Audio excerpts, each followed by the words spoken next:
Good morning, Bore da, everybody. It's great to be back here again.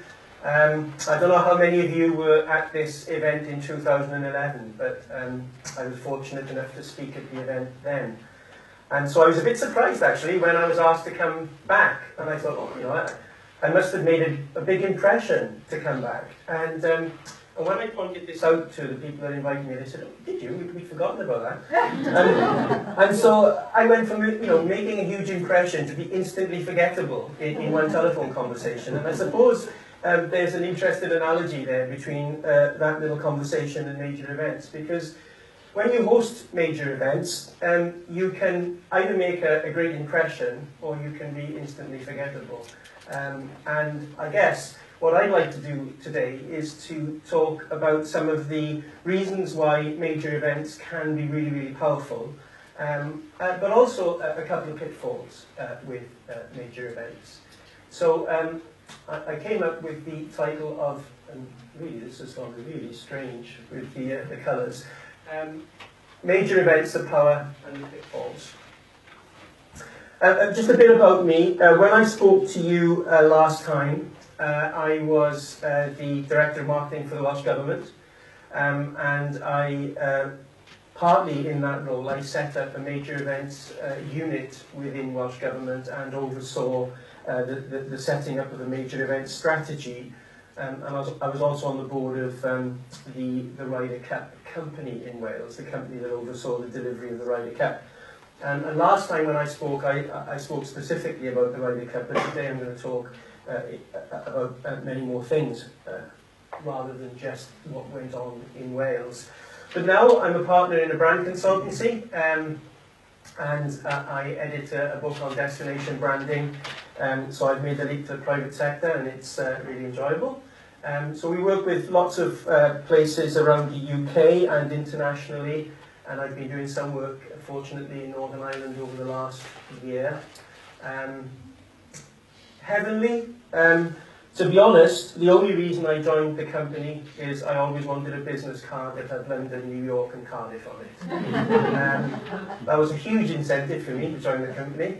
As you can imagine, I'm the guy from Cardiff. Unfortunately, I don't get to go to New York that often. So what I'm going to do now is I'm going to talk about what I think are 7 or 8 really powerful factors to do with major events. The first reason why major events are good is they accelerate reputation change. Reputation is vital for destinations, and reputation can take a long time to change. There's a quote here: destinations that identify and devote proper resources to building a strong reputation attract more tourists, more business investment. Like businesses, destinations need to pay more attention to their reputation. And I think reputation is a really important word in the context of place marketing these days. You know, when I used to talk to politicians and I used to mention the word brand to them, they really didn't have a clue what I was talking about. They thought it was black magic. But when you talk to them about reputation, they understand that. Reputation is really complex. A place's reputation, it can be both positive and negative. And it's made up of all of those things. Trade and investment, students that come here and what they say about the place, export brands. In fact, all of the things that make up a people's perception of place. Your reputation is what people say about you when you're not in the room. It's not what you project, it's what other people think about you. So I've been working with a company called Reputation Institute, the guy who made that quote, Casper Nielsen. And we're currently working on a project for Greater Birmingham. And what they've done is they've come up with a model that identifies all of the elements that make up a place's reputation. And they've come up with a model that enables you to measure this. Why is reputation important? Well, because with a good reputation, more businesses will invest in Northern Ireland, more students will decide to study in Northern Ireland, more visitors will come to Northern Ireland, and more opinion formers will talk positively about Northern Ireland. And in the context of events, more event organisers will prefer Northern Ireland. So a little case study around the Reputation Institute and some of the work that they do. In the case of London, and this, I'm sorry, this video is not showing up very well, but essentially, the Reputation Institute had measured the reputation of London in 2011, prior to the Olympics. Immediately afterwards came the London riots. They measured the reputation again in 2012, and then in June 2012 there was the Queen's Jubilee, started the Olympics, and then they measured it again in 2013. So trying to find a way to actually determine whether this major event can have a significant impact on reputation. And essentially this is what they found. So the blue line is the London line, and the red for the UK.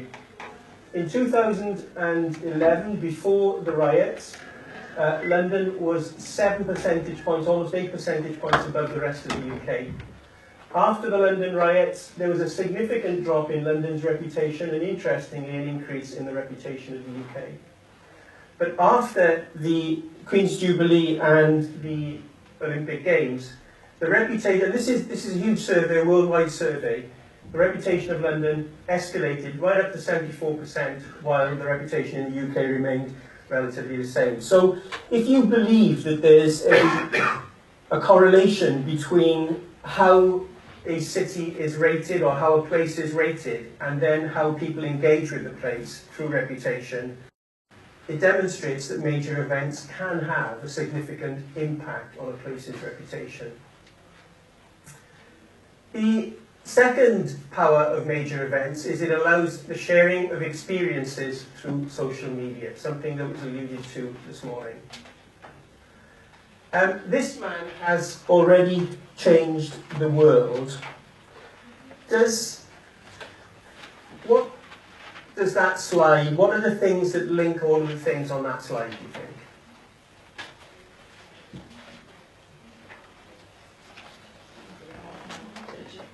You can do them all from an iPhone, absolutely. And do you know what the 5th most popular use of an iPhone or any mobile phone is?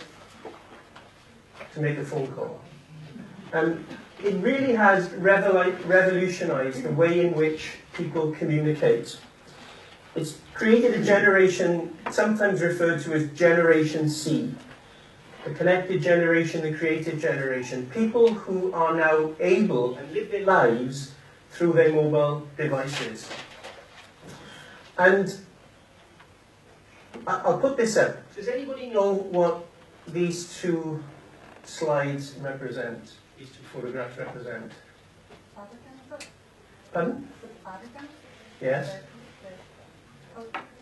One is all iPhones. Everyone's got their iPhone. Yeah, it's the changing of the poles. One in 2005 and one in 2013. And I think it's a really interesting photograph because it demonstrates the way in which the way they change the way they communicate. There is actually a bit of a cheat in this. Does anybody know what it is? The 2005 is the death of the Pope, and the 2013 one is the ordination of the new Pope. But I mean, you see the point. Basically, everything is instant these days. Everybody takes photographs immediately. They tell their stories immediately. And major events are a real opportunity to capitalize on that, because through Generation C, we are now creators, not consumers of information. Something like 86% of us actually create content on the internet. We can be film critics, we can be food critics, we can be journalists, we can be filmmakers on YouTube. We can basically do and say anything that we want. And Generation C, they're prepared to put that information, to express their views, to use their creativity online. And it's absolutely vital for brands, any kind of brand, not just places, to ensure that they use that creativity, they harness that creativity, because if they don't, that creativity can be really, really negative. And I think the key thing here is that major events create a massive opportunity for people to be creative around their experiences around those major events when they come. And very much linked to that, the third reason why major events are really important is they create talkability and shareability. They provide the opportunity for people to say those positive stories and to share their positive experiences around those events. It's really all about earned media. Now, no place, certainly Northern Ireland, but it applies to any place, no place is going to change their reputation over time through bought media, through conventional advertising. You simply don't have enough money to do that. Very few places do. But through major events, they're a great focus for earning media, for getting people sharing their stories, for getting people to like Northern Ireland and to tell others that they like Northern Ireland. So I think that's a really important reason why major events in the age of Generation C are really, really important. And of course, and Eddie mentioned this, major events create conventional media exposure. They attract coverage that has a value attached to it, which basically, again, no conventional bought media strategy could come close to. Whether that's online, television, radio, newspapers, it's vital, of course, that the host of the events make sure that they have all the plans in place to harness that coverage. And I would say, and this is just an observation, with the Giro, I was here during the Giro, fantastic event, amazing enthusiasm from the people of Northern Ireland, but it really didn't cut through in the rest of the UK in terms of media coverage in the same way that the Tour de France did. Tour de France, the talk around the Tour de France in the rest of the UK was day-to-day incessant and positive. And I think that was down to the media strategy that associated with it. So the Giro was very positive. I'm going to talk a bit more about it. But I think it's really important with any major event that you exploit it to its full potential and to get the media to talk about the event in a positive way. Another really important aspect of major events is they create trial. They create first-time visits for a destination. They give a reason for people to come here that would not otherwise come here. And in this you can include conferences as well. And here are some quotes from some work we did in Northern Ireland over the last year, which demonstrate the huge importance of first-time visitors becoming advocates for the place. All our guests who are visiting Northern Ireland for the first time are so impressed. If we get people here, they will tell others and come back themselves. It's not what you think it is my personal phrase for it. When people come here, they become advocates right away. So to improve the reputation of Northern Ireland, a vital part of that strategy has to be to get people to come here for the first time. And major events are great in doing that. They give a reason for people to come that wouldn't otherwise come here. And I'm really sorry about that. I promise you that these pages look a lot better on the screen than they do on here. But essentially, what we want, ultimately, in my opinion, the best key performance indicator for a successful destination is the extent to which people are prepared to recommend Northern Ireland.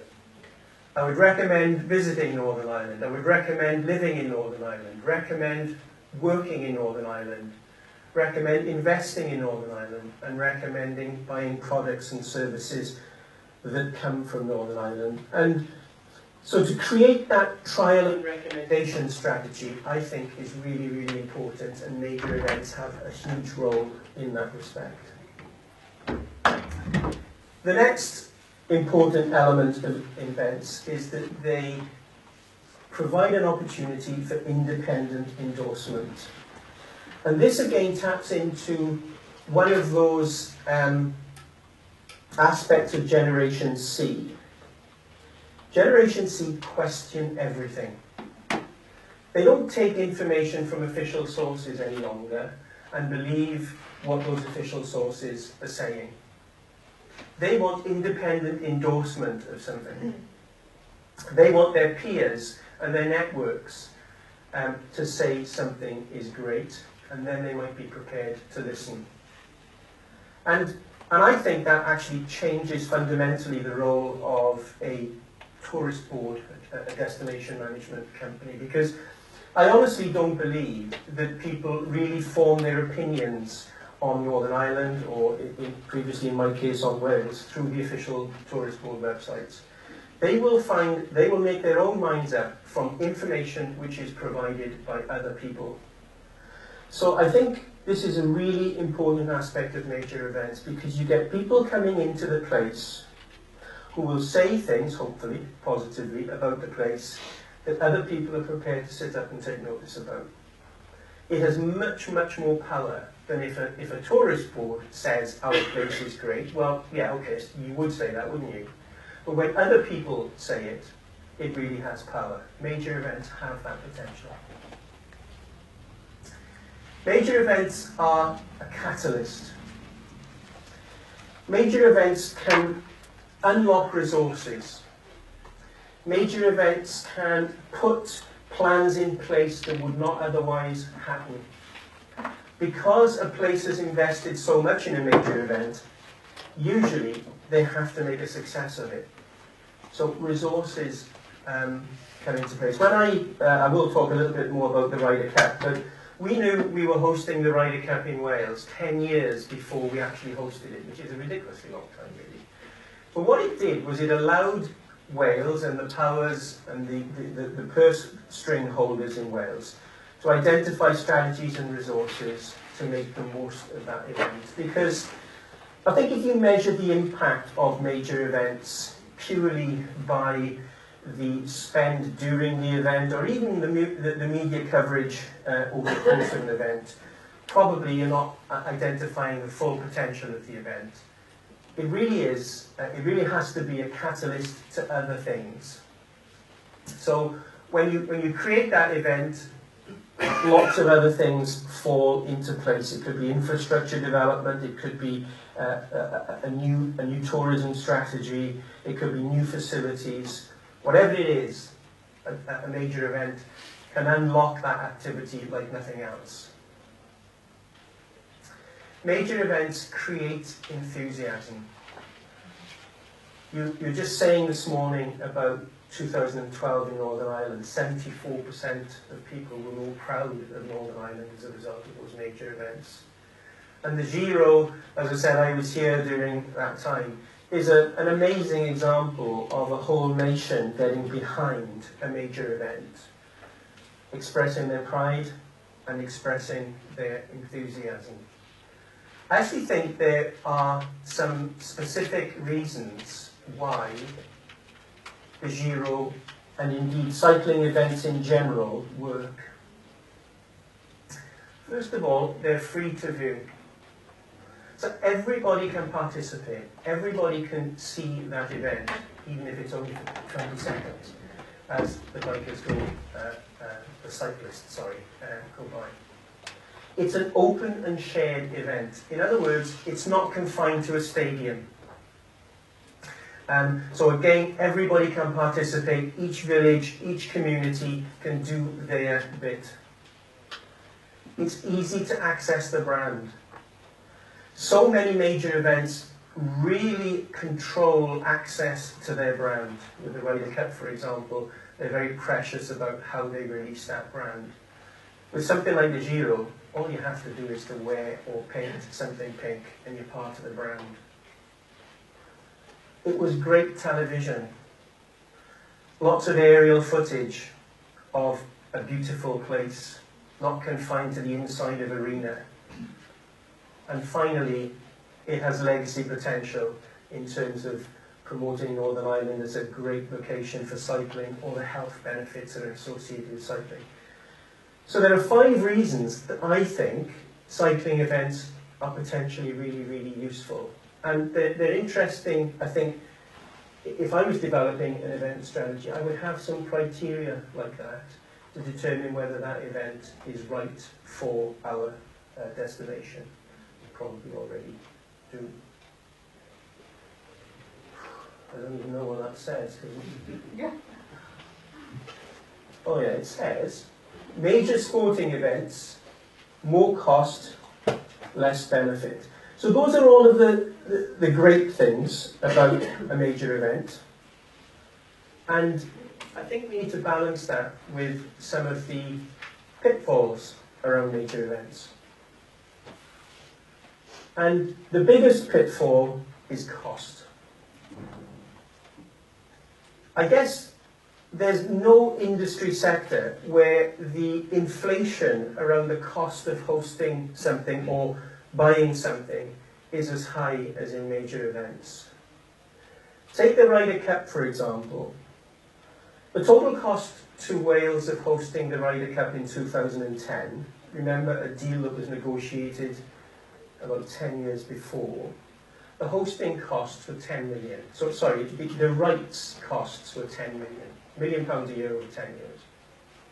There were lots of other costs that we had to incur in order to host the event to take it up to 60 million. When France bid to host that event in 2018, the rights costs were 200 million. And this is happening across lots of sporting events. There's no rate card for events. Basically, these owners will try and get out of destinations what they can. And it's very, very hard to assess what price is right. And to be honest, part of it depends on your ambition for that event and your particular circumstances.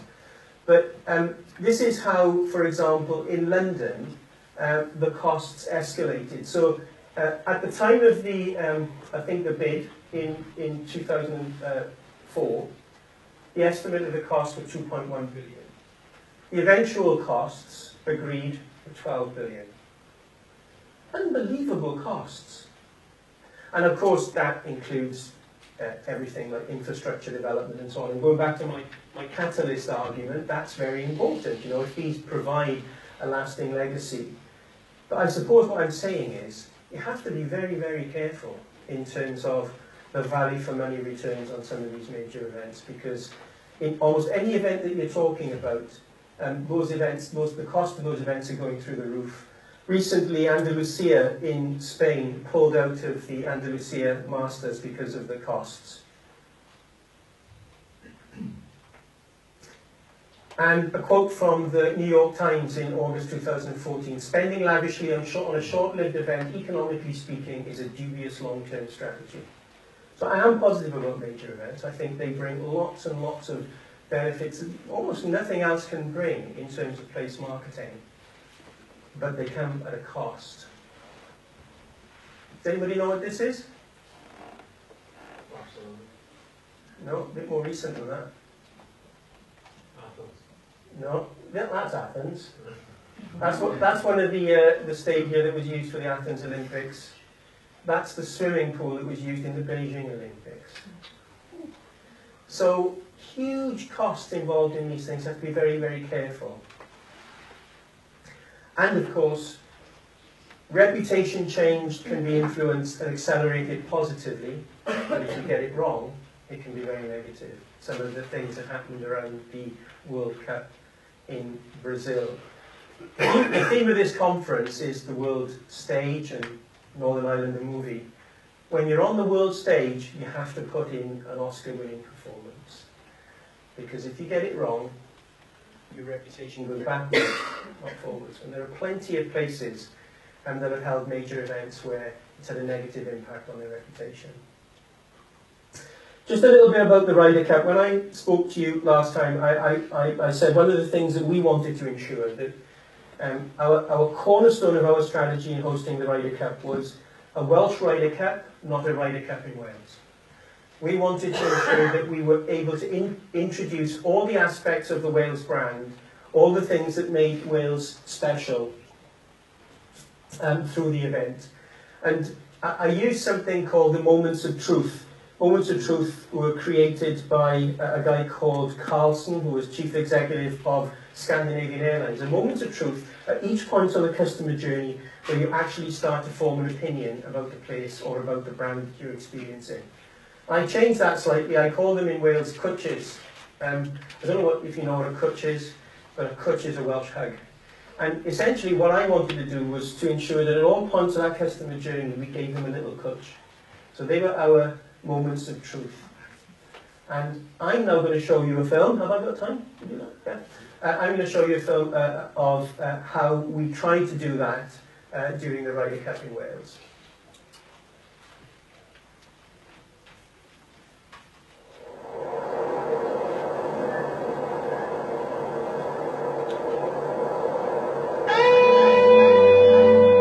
Everybody knows the Ryder Cup. They may not know Wales, but they do now. Walking through the course, you can hear Europeans, Americans, and I mean, the fact that they come here, and of course they'll see this fantastic course at the Celtic Manor, but also they have an understanding of Wales.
We expected a great match, we expected great support.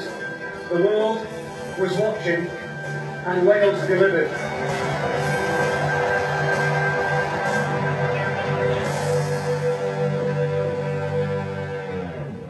Some of that independent endorsement that I was talking about earlier.